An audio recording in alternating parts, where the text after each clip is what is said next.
सांगलीमध्ये ऋतुजा राजगेच्या आत्महत्येवरून वातावरण चांगलंच तापलेलं आहे। राज्य सरकारनं धर्मांतर विरोधी कायदा तातडीनं आणावा यासाठी सांगलीमध्ये मुकमशाल मोर्चा काढण्यात आला।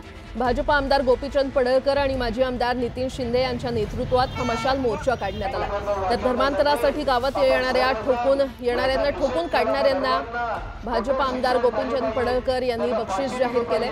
तसंच त्यांचं सैराट करणाऱ्या 11 लाखांचं बक्षीस पडळकरांनी जाहीर केलंय। तर ऋतुजा राजगे या विवाहितेला ख्रिश्चन धर्म स्वीकारण्यासाठी सासरच्या मंडळींकडून छळ होत असल्याचा आरोप करण्यात आलाय। गावात कोण धर्मांतरण करायला आला त्याला ज्याला ठोकून काढेल त्याला 5 लाख रुपये, दुसऱ्याला ठोकून काढेल त्याला 4 लाख रुपये, तिसऱ्याला ठोकून काढेल त्याला 3 लाख रुपये आणि ज्याला पूर्ण त्याचा सैराट करून टाकेल त्याला 11 लाख रुपये। हे करा। हिरो आता पादरी म्हणत असेल मी जेलमध्ये जायला, तुला सुट्टी नाही, ऋतुजाचा जीव गेलाय आमच्या। आणि म्हणून सर्व बहिणींना माझी विनंती आहे, असं जर एखादं प्रकरण घडलं तर तुम्ही स्वतःला संपून घेऊ नका।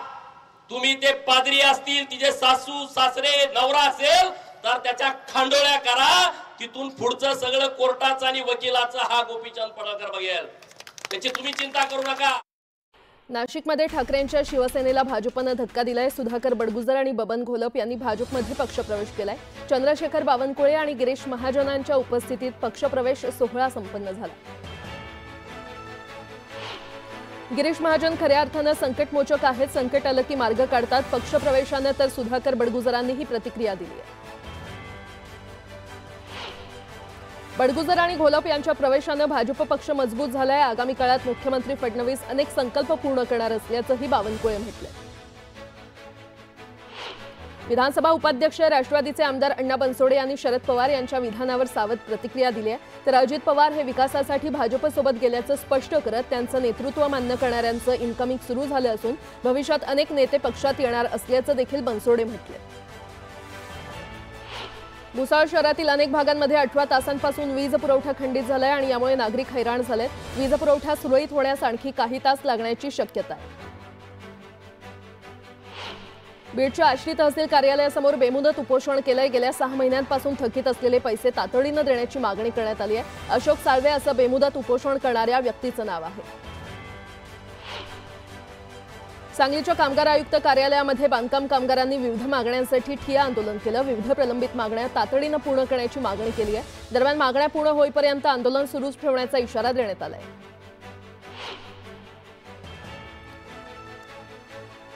अहिल्यानगर जिल्ह्यातील सर्व कत्तलखाने बंद करून भोंगे उतरवा, मढीचे सरपंच संजय मरकड यांनी ही मागणी केली आहे। त्यांनी या मागणीसाठी गेल्या 2 दिवसांपासून आमरण उपोषण पुकारलं।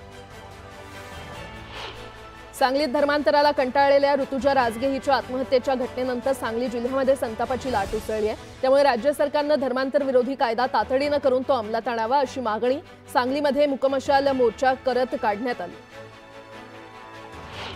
बच्चू कडू यांना 3 दिवसानंतर रुग्णालयातून डिस्चार्ज मिळालाय। बच्चू कडू यांच्या प्रकृतीमध्ये सुधारणा झाल्यानं रुग्णालयातून डिस्चार्ज देण्यात आलाय। पुढील काही दिवस त्यांना डॉक्टरांनी आरामाचा सल्ला दिलाय। अमरावती जिल्हा मध्यवर्ती सहकारी बँकेच्या अध्यक्षपदावरून अपात्र झाल्यानं कडूंनी नागपूर कोर्टात याचिका दाखल केली आहे। विभागीय सहनिबंधकाच्या निर्णयासंदर्भात 19 जून रोजी सुनावणी होणार आहे। काँग्रेस पक्ष नेतृत्वहीन झाल्याचं वक्तव्य भाजप नेते अशोक चव्हाण यांनी केलंय। तर काँग्रेस नात्यागोत्याचा पक्ष असल्याचं म्हणत काँग्रेसवर जोरदार टीका करण्यात आली आहे। बीडच्या परळीमध्ये पोलीस प्रशासनाला भाजपनं विविध मागण्यांसाठी निवेदन दिलं। शहरातील वाहतूक व्यवस्थेसह विविध प्रश्न तातडीनं सोडवण्याची मागणी केली। सिंदखेडराजा येथील राजमाता जिजाऊ यांची रथयात्रा पाचाडमध्ये दाखल झाली आहे। ताराराणी ब्रिगेड महिला संघटनेनं यावेळी जलाभिषेक केलाय। दरम्यान कार्यकर्त्यांनी राजमाता जिजाऊंना अभिवादन केलं। खेड तालुक्यातील एनवली कुडोशी येथील जगबुडी नदीवरील 70 वर्ष जुना पूल आता अत्यंत धोकादायक बनलेला आहे। या पुलानं जवळपास 30 गावांना जोडलेलं आहे। मात्र अत्यंत खराब स्थितीमध्ये असलेला हा पूल सततच्या अतिवृष्टीमुळे आणि पुरामुळे कमकुवत होऊन केव्हाही कोसळण्याच्या स्थितीमध्ये पोहोचलाय। अपघातग्रस्त अहमदाबाद फ्लाईटमध्ये मृत्युमुखी पडलेल्या फ्लाईट क्रू अपर्णा महाडिक यांच्या पार्थिवावर अंत्यसंस्कार करण्यात आले। याप्रसंगी तटकरे कुटुंबियांनी श्रद्धांजली अर्पण केली। मालेगाव कारखान्याच्या पंचवार्षिक निवडणुकीकरता गोविंद बागेश शरद पवार यांच्या उपस्थितीमध्ये निरावगज येथील उमेदवारांसोबत महत्त्वपूर्ण बैठक पार पडली। बळीराजा सहकार बचाव पॅनलच्या सर्व उमेदवारांना निवडणुकीसाठी पवार यांनी शुभेच्छा दिल्या। बुलढाण्याच्या खामगावमध्ये भारत बिल्डर्सवर जीएसटीची रेड पडली आहे। जवळपास 2 तास कागदपत्रांची तपासणी सुरू होती। जीएसटी विभागाच्या अमरावती अन्वेषण विभागाने ही रेड टाकली। मनमाड शहर परिसरात गेल्या महिन्यापासून रोज तासनतास वीज पुरवठा खंडित होतो। यामुळे नागरिकांना मोठा त्रास सहन करावा लागतोय। अघोषित लोड शेडिंगमुळे व्यापारी आणि नागरिकांमध्ये वीज वितरण कंपनीच्या मनमानी कारभाराबाबत तीव्र असंतोष निर्माण झालाय। वाशिमच्या अडोळी, जुमडा, अटकळी, वाघोली या गावातील शेतकऱ्यांना गेल्या 3 महिन्यांपासून सिंगल फेज वीज पुरवठ्यामुळे प्रचंड त्रस्त झाले। मोटार पंप बंद पडल्याने पाणी पुरवठा देखील विस्कळीत झालाय आणि त्यामुळे हळद पिकाचं सिंचनही थांबलंय। वारंवार मागणी करून देखील वीज पुरवठा सुरळीत होत नसल्याने अडोळी वीज केंद्रासमोर ठिय्या आंदोलन करण्यात आलं। शहापुरातील शेनवा, डोळखाम, किन्हवली, मुरबाड या रस्त्याला जोडणारा गोठेघर जवळील घोरपडी नदीवरील पूल अतिशय धोकादायक बनलाय। ब्रिटिशकालीन बांधण्यात आलेला हा पूल अतिशय अरुंद असून या पुलाचे दोन्ही बाजूचे कठडे तुटलेत, त्यामुळे पूल अतिशय धोकादायक झालाय। आता एक मोठी बातमी। माजी मुख्यमंत्री वसंतदादा पाटील यांची नातसून तसंच माजी मंत्री दिवंगत मदन पाटील यांच्या पत्नी श्रीमती जयश्री पाटील या भाजपमध्ये प्रवेश करणार आहेत। मुख्यमंत्री फडणवीसांच्या उपस्थितीमध्ये त्या भाजपमध्ये प्रवेश करणार आहेत। वसंतदादा पाटील यांच्या घराण्यातील भाजपमध्ये प्रवेश करणाऱ्या जयश्री पाटील या पहिल्या व्यक्ती ठरल्या। याआधी वसंतदादांचे पुतणे विष्णू अण्णा पाटील यांनी राष्ट्रवादीच्या स्थापनेनंतर काँग्रेसचा राजीनामा दिला होता। त्यावेळी मदन पाटील हे देखील राष्ट्रवादीमध्ये गेले होते। पुढे 2004 मध्ये विधानसभा निवडणुकीत त्यांनी आघाडी विरोधात बंड केलं।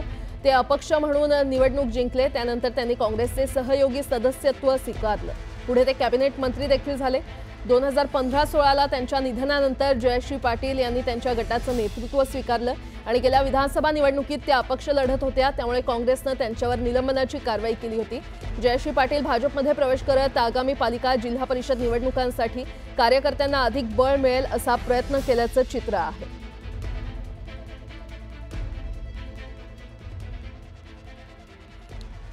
पुन्हा एकदा बातम्या वेगवान स्वरूपात। 19 वर्षीय रेवती निळे तरुणीच्या आत्महत्या प्रकरणात सामाजिक कार्यकर्ते अंजली दमानिया यांनी वसई पोलीस ठाण्यात जाऊन पोलिसांना जाब विचारलाय। मांत्रिकाच्या त्रासाला कंटाळून 19 वर्षीय तरुणीने 28 एप्रिल 2025 रोजी विषारी औषध पिऊन आत्महत्या केली होती।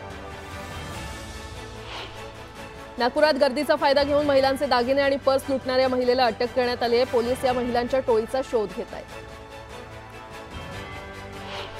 सोलापूरमध्ये नीट परीक्षेत गुण वाढवून देण्याचं आमिष दाखवून विद्यार्थ्यांची फसवणूक केल्याचं समोर आलंय। या प्रकरणात पोलिसांनी संदीप शहा नावाच्या व्यक्तीला अटक केली आहे। पोलिसांकडून अधिकचा तपास सुरू आहे।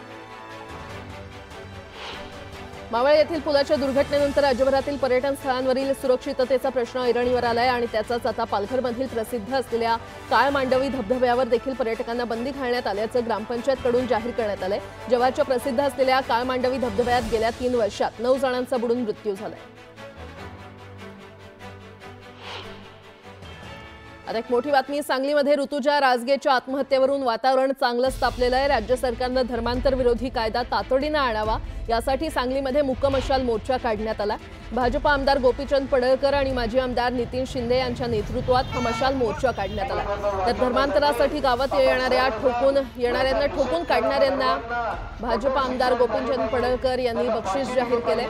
तसंच त्यांचं सैराट करणाऱ्या 11 लाखांचं बक्षीस पडळकरांनी जाहीर केलंय। तर ऋतुजा राजगे या विवाहितेला ख्रिश्चन धर्म स्वीकारण्यासाठी सासरच्या मंडळींकडून छळ होत असल्याचा आरोप करण्यात आला।